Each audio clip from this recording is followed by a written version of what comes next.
In the fall of 2021, I arrived in the US to visit my parents after almost 2 years of not seeing one another. I was coming from my home in Bangalore in India, where we were just getting out of a devastating second wave of the pandemic.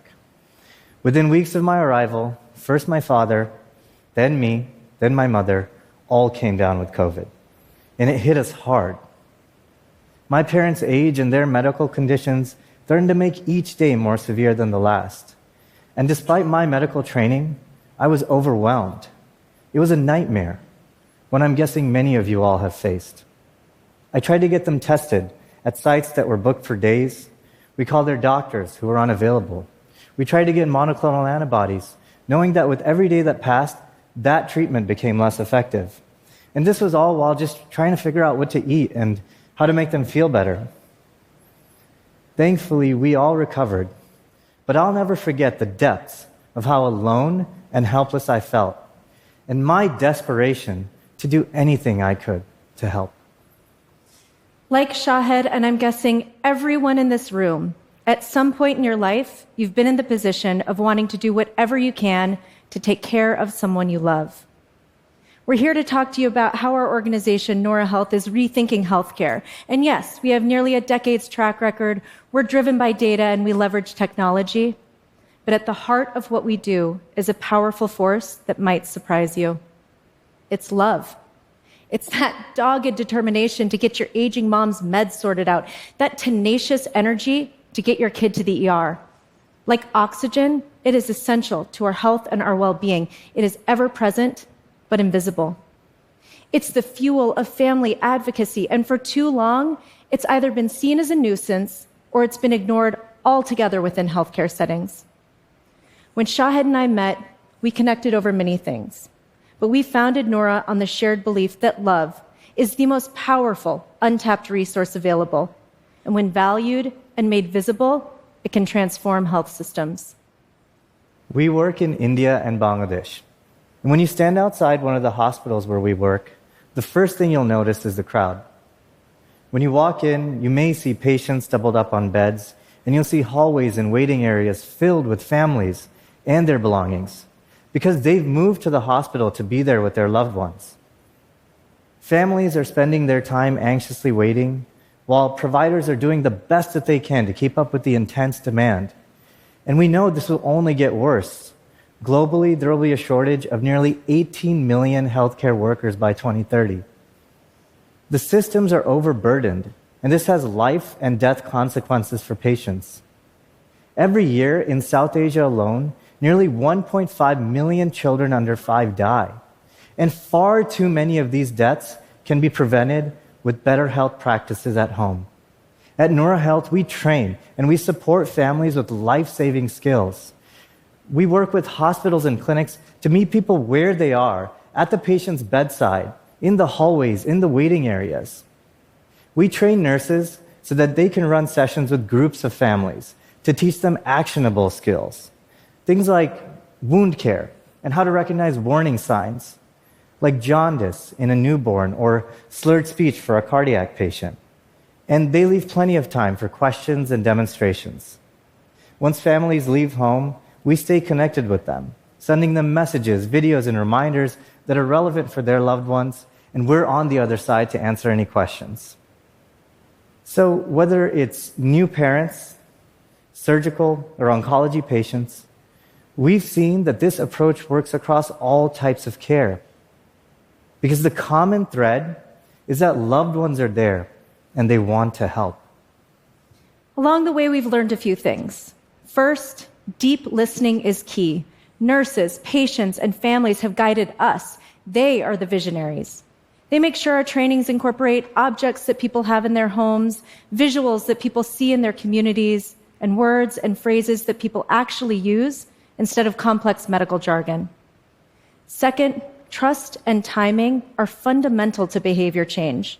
Nurses and healthcare providers are the people families trust, so we work with them to provide the training at a time and in a place where families need it most.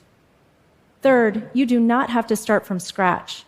We're not creating new systems, we're building with and through existing infrastructure.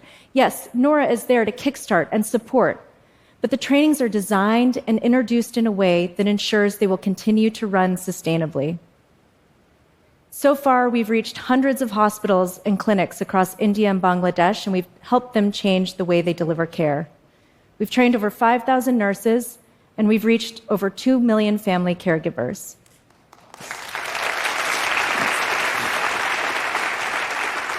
We have seen that this program reduces cardiac surgery complications by 71%, and our early data suggests that it reduces newborn death by 18%.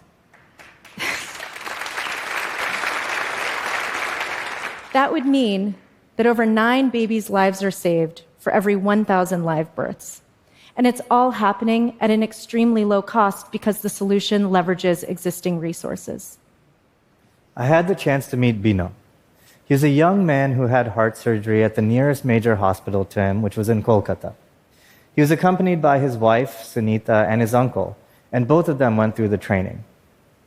Later on, when I visited them in their home, Sunita had just wrapped up Bino's wound care, commenting how she left it undressed, just like in the training. She showed me how she used the thermometer and how she checked Bino's pulse, and rattled off all of the normal ranges for blood pressure, heart rate, and temperature. She told me that they ate more fish now instead of red meat, and avoided foods with too much vitamin K because of his new medication.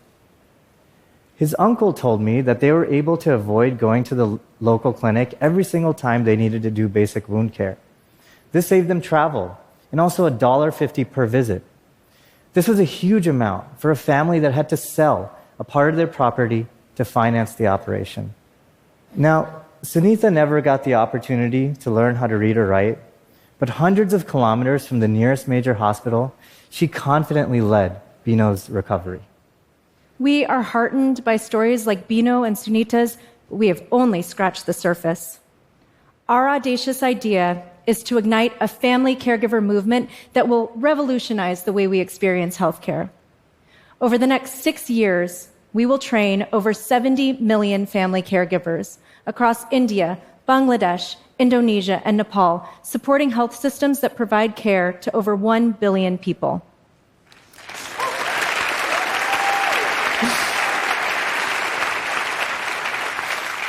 But Nora can't be everywhere. And our ultimate dream is for health systems around the world to take what we've learned and make it their own, to include caregivers, make them a part of the healthcare team, give them confidence, skills, training. That should be standard practice. It's almost too obvious, but we are not there yet. And that is our collective call to action. In every caregiver that we train, I see the triumphs and the struggles of my mother caring for my grandmother through a debilitating neurological condition. She was the most powerful steward of my grandmother's care, yet seemingly invisible in the system. And I see my 13-year-old self helping my mom as she recovered from brain surgery and relearned how to walk and talk and feed herself. To this day, we carry the intimate understanding of that responsibility, the deep pride and the relief that comes with being part of someone's healing. At its core, this work is about honoring one of the most ancient human practices, helping those we love. And it's about seeing compassion and community as essential medicines.